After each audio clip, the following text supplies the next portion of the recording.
নমস্কাৰ, আপোনালোক সকলোকে ডাটা নিউজলৈ স্বাগতম জনাইছোঁ। আজিৰ দিনটোৰ গুৰুত্বপূৰ্ণ বাতৰিবোৰ লৈ আহিছোঁ। অসমৰ লগতে ভাৰতৰ বিভিন্ন প্ৰান্তৰ পৰা এনেধৰণৰ খবৰবোৰ চাবৰ কাৰণে আমাৰ চেনেলটো ছাবস্ক্ৰাইব কৰি এটা লাইক কৰি দিব। 100% কৰিবৰ কাৰণে নিৰ্দেশ দিছোঁ। ইতিমধ্যে প্ৰায় 187টা মহিলা অংগনবাড়ী কেন্দ্ৰৰ কাম চলি আছে। টোটেল আমি এলটমেণ্ট দিছোঁ 240টা, বাকীখিনি সম্পূৰ্ণ হৈছে। আৰু তৃতীয় পৰ্যায়তো আমি আকৌ প্ৰত্যেকটো আৰু যথেষ্টখিনি অংগনবাড়ী সকলো কেন্দ্ৰ আমি এলটমেণ্ট দিম। তাৰপিছত আমি আৰু বিভিন্ন ধৰণৰ আঁচনি আছে, মহিলা শিশু উন্নয়ন বিভাগৰ সকলোখিনি আমি ডিটেইলত পৰ্যালোচনা কৰিলোঁ।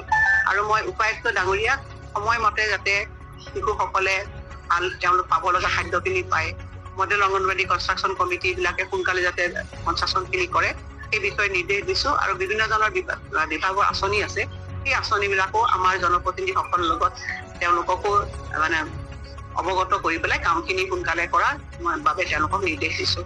আৰু আপোনালোকে চাওক যে চৰকাৰৰ যিহেতু মই বিত্ত বিভাগৰ দায়িত্বত আছোঁ, নিজা ৰেভিনিউ ৰাজহ আয়টো বৰ ডাঙৰ কথা।